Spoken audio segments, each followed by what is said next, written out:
नमस्कार दोस्तों, स्वागत है आप सभी का आपके अपने चैनल मेरे क्लासेस में। दोस्तों, इस क्लास में हम बौद्ध धर्म के बारे में पढ़ने वाले हैं तथा बौद्ध धर्म से रिलेटेड हम एमसीक्यू सॉल्व करेंगे। एमसीक्यू सॉल्व करने से पहले हम उसकी थ्योरी कवर कर लेते हैं, जिससे हमें एमसीक्यू सॉल्व करने में मदद मिले। दोस्तों, आने वाले सभी एग्जामों के लिए ये क्लास बहुत इंपॉर्टेंट होने वाली है। तो चलिए, आपका हम ज़्यादा समय ना लेते हुए आज की क्लास को यहीं स्टार्ट करते हैं। तो देखिए, बौद्ध धर्म जो है, बौद्ध धर्म के संस्थापक कौन थे? तो बौद्ध धर्म के जो संस्थापक थे वो आपके गौतम बुद्ध थे। कौन थे? गौतम बुद्ध। और गौतम बुद्ध को ही लाइट ऑफ एशिया कहा जाता था, लाइट ऑफ एशिया। ठीक है। गौतम बुद्ध का जन्म 563 ईसा पूर्व में कपिलवस्तु के लुम्बिनी नामक स्थान पर हुआ था। कहाँ हुआ था? कपिलवस्तु में। और कपिलवस्तु ये आपका कहाँ पड़ता है? नेपाल। ठीक है। जो पिता का नाम था वो शुद्धोधन था, इनके पिता का नाम शुद्धोधन और माता का नाम माया देवी था। जो माया देवी इनकी जो माता थी, जब इनका जन्म हुआ गौतम बुद्ध का, उसके 7वें दिन ही इनकी माँ की मृत्यु हो गई। इसलिए इनका जो लालन पालन था, तो इनकी सौतेली माँ प्रजापति गौतमी ने किया। किसने किया? प्रजापति गौतमी ने। ठीक है। इनके बचपन का नाम सिद्धार्थ था। किसके बचपन का नाम सिद्धार्थ था? आपके गौतम बुद्ध के बचपन का नाम सिद्धार्थ था। देखिए, जो गौतम बुद्ध थे, ये बचपन से ही गौतम बुद्ध का मन आध्यात्मिकता की ओर था। इसीलिए इनके पिता ने इनका विवाह 16 वर्ष की अवस्था में यशोधरा के साथ करा दिया। इसके पुत्र का नाम राहुल था। मतलब जो गौतम बुद्ध थे, इनका मन जो था वो आध्यात्मिकता की ओर था। इससे चिंतित होकर जो इनके पिता थे, जो कि इनके पिता एक राजा थे, इसलिए इनका विवाह जो था 16 वर्ष की अवस्था में यशोधरा से ही करवा दिया था, जिनका एक पुत्र हुआ राहुल। जो कि आपको एक कहानी बताते हैं। जो एक बार एक ऋषि थे, जो ऋषि थे वो इनके पिता से कहा कि जो आपका ये पुत्र है, ये बड़ा होकर एक दिन बहुत बड़ा सन्यासी बनेगा। इनके पिता चूंकि एक राजा थे, वो चाहते थे मेरा बेटा भी राजा बने और साम्राज्य को संभाले। इसलिए वो चिंतित होकर मात्र 16 वर्ष की अवस्था में इनका विवाह यशोधरा से करवा दिया। और इन्हें सांसारिक मोह माया, जो सांसारिक दुख मोह माया जितनी भी हैं, इनको इन सभी से इनको परे रखा गया। मतलब इनको देखने नहीं दिया गया, और इनकी जितनी भी व्यवस्थाएं थी वो महल में ही करवा दी गई। इसीलिए एक दिन जब ये अपने महल से बाहर निकले और भ्रमण कर रहे थे, तो अपने साम्राज्य में भ्रमण के दौरान उन्होंने व्यक्ति जीवन की 4 अवस्थाओं को देखा, जिसके बाद उनके मन में वैराग्य उत्पन्न हुआ। 4 अवस्थाएं देखने के बाद वैराग्य उत्पन्न हुआ। तो देखिए वो 4 अवस्थाएं कौन सी थी। उसमें से पहली अवस्था थी आपका बूढ़ा व्यक्ति। कैसा व्यक्ति? बूढ़ा व्यक्ति। दूसरी उन्होंने देखी बीमार व्यक्ति। तीसरा इन्होंने शव देखा। और चौथा इन्होंने सन्यासी देखा। पहला बूढ़ा व्यक्ति, दूसरा बीमार व्यक्ति, तीसरा शव, चौथा सन्यासी। चलिए इनको हम फोटो में देख लेते हैं। थोड़ा पिक भी लगाई है हमने। ये देखिए, जो आपके पहले हैं, तो ये जब सारथी से अपने पूछे, जब इन्होंने एक बूढ़ा व्यक्ति देखा भ्रमण करते समय जो इन्होंने एक बूढ़ा व्यक्ति देखा, तो अपने सन्यासी से पूछा कि मतलब जो उनके सन्यासी ने, जो सारथी इनके थे, घोड़ा मतलब रथ चालक, उनसे पूछा इन्होंने कि ये कौन है? तो उन्होंने बताया एक बूढ़ा व्यक्ति। तो उन्होंने पूछा कि क्या एक दिन मैं भी ऐसा होऊंगा? तो इनके सारथी ने जवाब दिया, हाँ, एक दिन सभी को ऐसा होना पड़ेगा। तो उसके बाद उन्होंने एक बीमार व्यक्ति को देखा।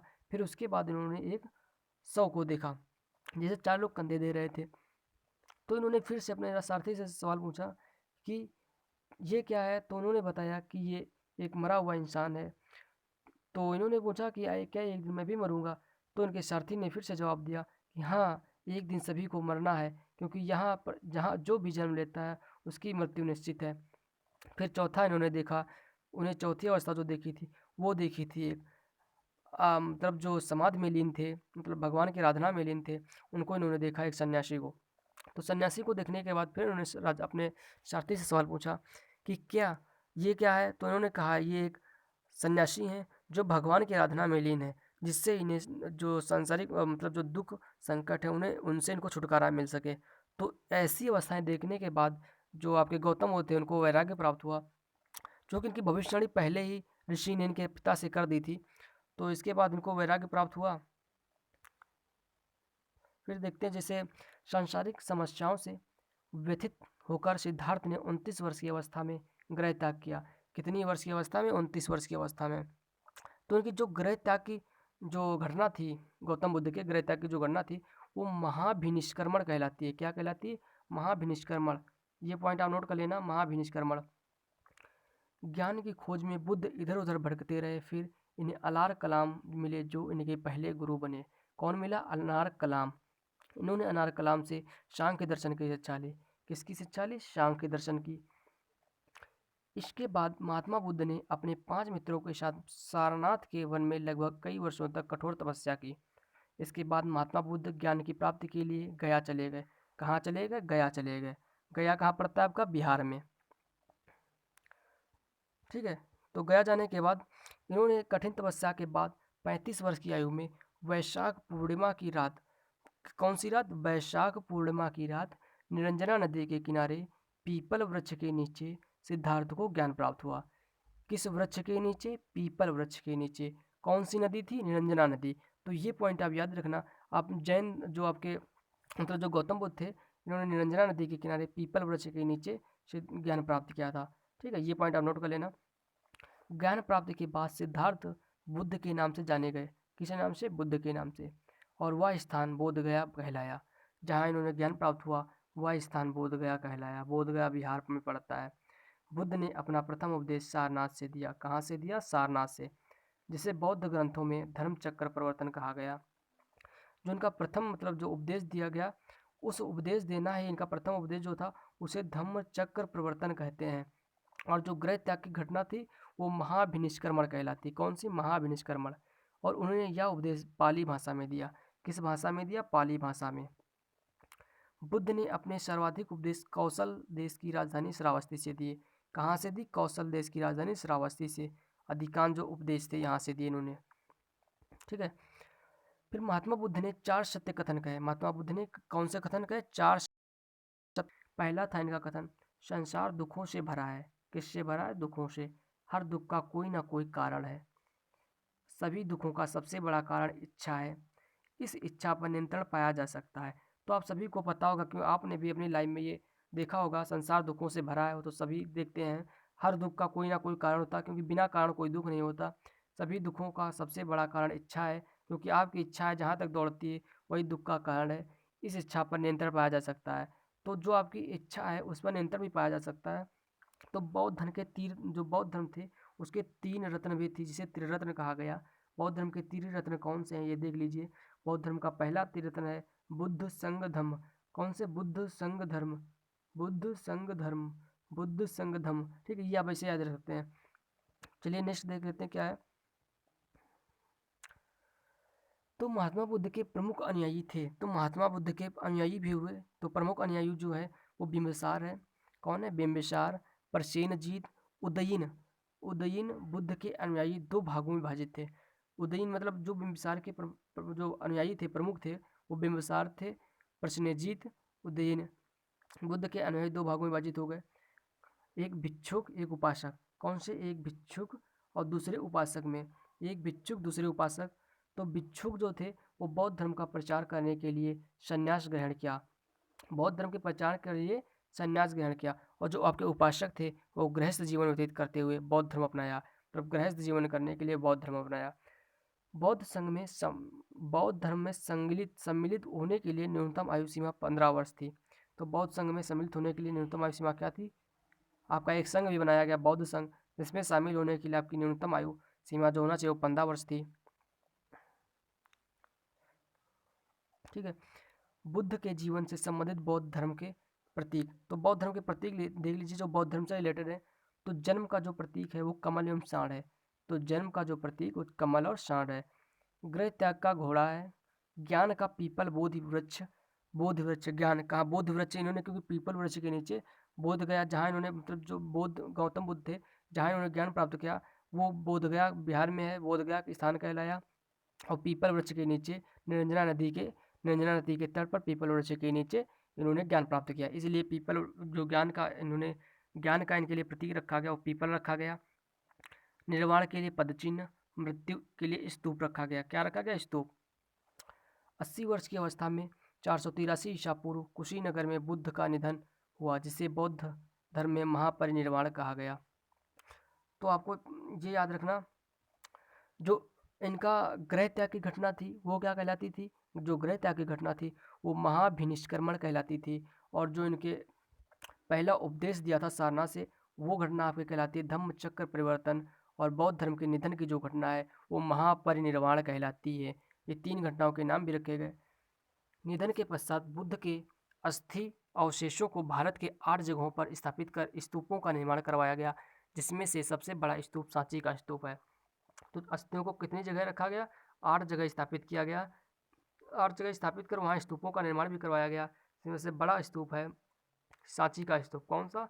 सांची का स्तूप। ठीक है। महात्मा बुद्ध की मृत्यु के बाद बौद्ध धर्म के प्रचार प्रसार के लिए 4 बौद्ध संगीतों का आयोजन किया गया। तो महात्मा बुद्ध की मृत्यु के बाद इनके बौद्ध धर्म का जो प्रचार करने के लिए 4 बौद्ध संगीतों का आयोजन किया गया। तो दोस्तों ये बौद्ध संगीतें आप अगर ऐसे ना याद हो पाएँ तो इसके लिए हमने एक बहुत ही शॉर्ट आपको ट्रिक बनाई है, जिसको आप पढ़कर बहुत अच्छे से याद रख सकते हैं और कभी नहीं भूलेंगे। ये आप ना मानिए तो जाकर एक बार देख लेना, मैं उसकी लिंक आपको डिस्क्रिप्शन बॉक्स में प्रोवाइड करा दूंगा, क्योंकि ये बहुत इजी ट्रिक बनाई गई। जिससे बता दूं कि राजगीर आजास और महाकश्यप है, तो इसके लिए मेरे द्वारा बनाई गई ट्रिक है जो राजा महाराजा आजा। ठीक है, इससे आप याद रख सकते हैं। चलिए हम थोड़ा जान लेते हैं। जो प्रथम संगीति थी, मतलब जो पहली बौद्ध संगीति थी, वो 483 बीसी में स्थान था राजगीर। राजगीर में राजा थे अजातशत्रु, पुरोहित थे महाकश्यप। ठीक है। तो सेकेंड बौद्ध संगीत थी वो 383 में बीसी, स्थान वैशाली, कालाशोक, आपके राजा कालाशोक थे, पुरोहित आपके सबाकामी थे। कौन थे? सबाकामी।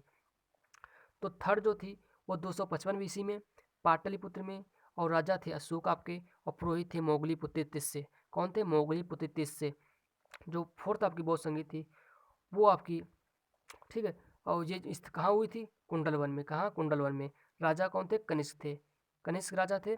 और जो आपके यहाँ से पुरोहित थे वो वासमित्र ऋषि थे। ठीक, पुरोहित में जो थे वो वासमित्र आपके अध्यक्ष थे, और अश्वघोष आपके उपाध्यक्ष थे। अश्वघोष कौन थे? उपाध्यक्ष थे। तो इनके लिए जो ट्रिक है आपकी पहली बौद्ध संगीत के लिए वो है राजा महाराजा आजा। ठीक है, राजा महाराजा आजा।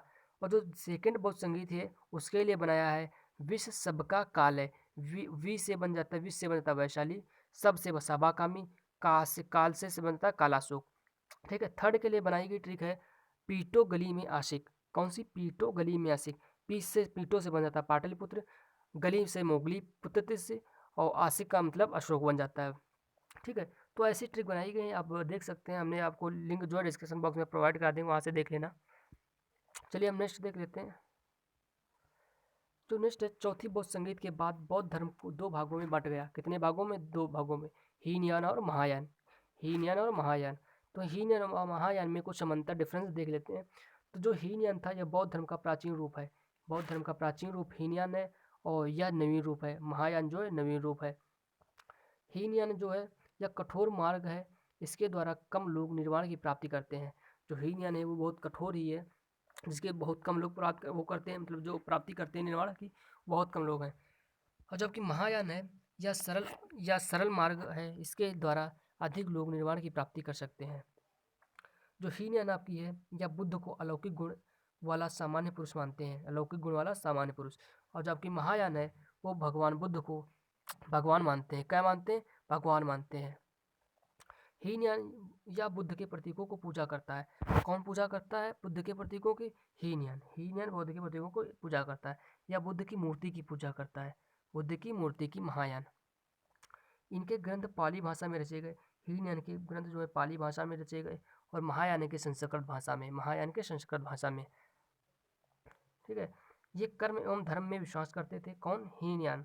जो महायान है ये या परोपकार में विश्वास करते थे। किसमें? परोपकार में। इसमें बोधिसत्व का आदर्श ग्रहण किया है, जो दूसरों का कल्याण करते हैं। ठीक है। इसका प्रचार किसका? हीनयान। हीनयान जो है इसका प्रचार प्रसार लंका, बर्मा, थाईलैंड, कंबोडिया आदि देशों में हुआ। तो हीनयान का प्रचार कहाँ हुआ? लंका, बर्मा, थाईलैंड, कंबोडिया आदि देशों में हुआ। और जो महायान है इसका प्रचार चीन, तिब्बत, जापान, कोरिया आदि देशों में हुआ। ठीक है। ऐसे आप याद रख सकते हैं इनका डिफरेंस। ठीक है। बौद्ध साहित्य। अब बौद्ध साहित्य के बारे में थोड़ा जान लेते हैं। जो बौद्ध साहित्य है वो त्रिपिटक क्या है? ये मूल रूप से पाली भाषा में रचे गए हैं। त्रिपिटक मूल रूप से पाली भाषा में रचे गए हैं। तो पाली किस भाषा में? पाली भाषा में। इनकी संख्या 3 है। किसकी? त्रिपिटक की। कौन से 3 संख्या है? वो विनय पिटक, सुत्त पिटक, अभिधम्म पिटक। कौन से? विनय पिटक, सुत्त पिटक, अभिधम्म पिटक। अब जातक कथाएं। तो जातक कथाएं क्या होती है? ये मूल रूप में पाली भाषा में रचे गए हैं। इनकी संख्या 549 है। इनमें बुद्ध के पूर्व जन्मों की कथाएं हैं। किसमें? जातक कथाओं में बुद्ध के पूर्व जन्मों की कथाएं। बुद्ध चरित्र में इसकी रचना संस्कृत भाषा में हुई है। अश्वघोष द्वारा रचित यह एक महाकाव्य है। इसमें बुद्ध का जीवन वृत्त एवं उनकी शिक्षाओं का वर्णन है। इसे बौद्धों की रामायण कहा जाता है। कैसे? बुद्ध चरित्र को धम्मपद में पाली भाषा में रचा गया है। इसे बौद्धों को गीता कहा जाता है।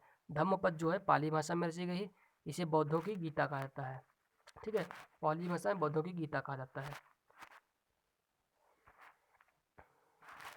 तो हम कुछ क्वेश्चन देख लेते हैं, प्रीवियस ईयर क्वेश्चन हैं, उनको हम सॉल्व कर लेते हैं। जिसमें पहला क्वेश्चन हमारा है कि सांची का स्तूप का निर्माण किसने करवाया था।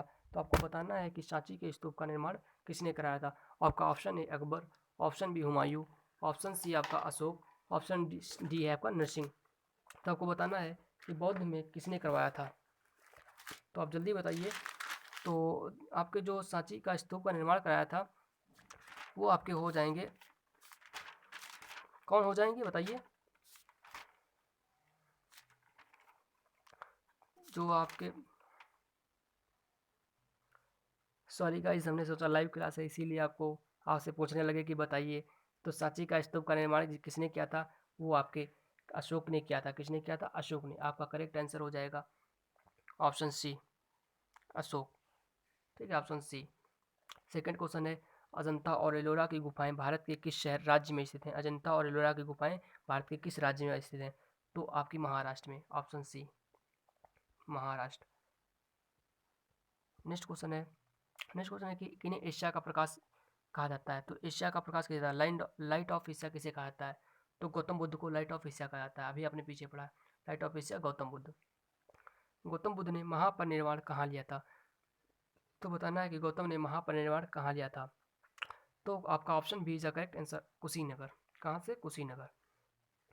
सारनाथ स्तंभ का चक्र निम्न में से किसे इंगित करता है? तो ये बताना है कि सारनाथ स्तंभ का चक्र निम्न में से किसे इंगित करता है। तो जो सारनाथ का आपका चक्र है वो आपकी प्रगति को निरूपित करता है। किसको? प्रगति को। Option B C is correct answer. चलिए नेक्स्ट क्वेश्चन देख लेते हैं। नेक्स्ट क्वेश्चन है कि कौन सा स्थान गौतम बुद्ध से संबद्ध नहीं है? तो गौतम बुद्ध से कौन सा स्थान? आपके ऑप्शन हो जाएंगे Sarnath, option B Bodh Gaya, option C Kushinagar, option D Pawapuri. तो जो गौतम बुद्ध से संबंधित नहीं है वो आपका Pawapuri. Option D is correct answer. कौन सा? पावापुरी। भगवान बुद्ध ने अपना पहला धर्मोपदेश कहाँ दिया था? तो आपको पता है भारत ने मतलब जो गौतम बुद्ध थे उन्होंने पहला अपना उपदेश सारनाथ से दिया था, जो आपका महाभिनिष्क्रमण कहलाता है। क्या? महाभिनिष्क्रमण। ऑप्शन सी करेक्ट हो जाएगा। तो इसके बाद विख्यात बोरोबुदुर बुद्ध मंदिर कहाँ स्थित है? तो आपको बताना है विख्यात बोरोबुदुर बुद्ध मंदिर कहाँ स्थित है। तो आपको इंडोनेशिया। कहाँ? Option C, Indonesia. Next question देखते हैं। नेक्स्ट क्वेश्चन ये है कि बुद्ध का जन्म कहाँ हुआ था? आपको ये बताना है कि गौतम बुद्ध का जन्म कहाँ हुआ था, ये बताना है आपको। जो गौतम बुद्ध है इनका जन्म जो हुआ था वो आपके लुम्बिनी में हुआ था। लुम्बिनी कहाँ है? नेपाल में। ऑप्शन बी का करेक्ट आंसर। गौतम बुद्ध का वास्तविक नाम क्या था? आपको बताना है। ठीक है, तो ऑप्शन ए सिद्धार्थ। गौतम बुद्ध का वास्तविक नाम सिद्धार्थ है। ये क्वेश्चन आपने अभी पीछे पढ़ चुके हैं तो पता होगा। त्रिपिटक धर्म ग्रंथ का संबंध किस धर्म से है? तो त्रिपिटक आपने देखा, जो त्रिपिटक है वो बौद्ध धर्म से संबंधित है। आपने त्रिरत्न प्रताप बौद्ध धर्म ये पढ़े थे, तो आपका बौद्ध, ऑप्शन डी। उसके बाद में क्वेश्चन 13 है आपका, बौद्ध धर्म का संरक्षक कुषाण शासक है कौन था? तो बौद्ध धर्म का संरक्षक कुषाण शासक कौन था? तो बौद्ध धर्म का जो जो संरक्षक था वो आपका कनिष्क थे। कौन? कनिष्क। Option D. बुद्ध की मृत्यु जहाँ हुई थी वह स्थान अब कहाँ है? तो जो बताना है कि बुद्ध की मृत्यु किस स्थान पे हुई थी। तो बुद्ध की मृत्यु जो है उत्तर प्रदेश में हुई थी। Option D is correct answer. तो धम्म चक्र प्रवर्तन किया किया गया था। तो आपको बताना है धम्म चक्र प्रवर्तन किया कहाँ किया गया था। तो ऑप्शन सी, सारनाथ, क्योंकि प्रथम उपदेश था धम्म चक्र प्रवर्तन सारनाथ से। बुद्ध की मृत्यु किस वर्ष में हुई थी? आपको ये बताना है कि बुद्ध की मृत्यु किस वर्ष में हुई थी। तो आपका ऑप्शन हो जाएगा 483 ईसा पूर्व। Option A is correct answer, 483। तो आपको लास्ट क्वेश्चन है आज का कि बुद्ध धम्म और संघ मिलकर कहलाते हैं। तो बुद्ध संघ धम्म चक्र ये मिलकर आपस में क्या कहलाते हैं? त्रिरत्न। आपने पढ़ा है त्रिरत्न। Option is correct answer. दोस्तों अगर आपको ये वीडियो पसंद आई हो तो इसे लाइक शेयर सब्सक्राइब जरूर करें, और अगर ऐसे अमेजिंग वीडियो को पाने के लिए हमारे चैनल को सब्सक्राइब करें। और अगर नहीं भी पसंद आई हो फिर भी हमारे चैनल को सब्सक्राइब करें और हमें सपोर्ट करें। Thank you.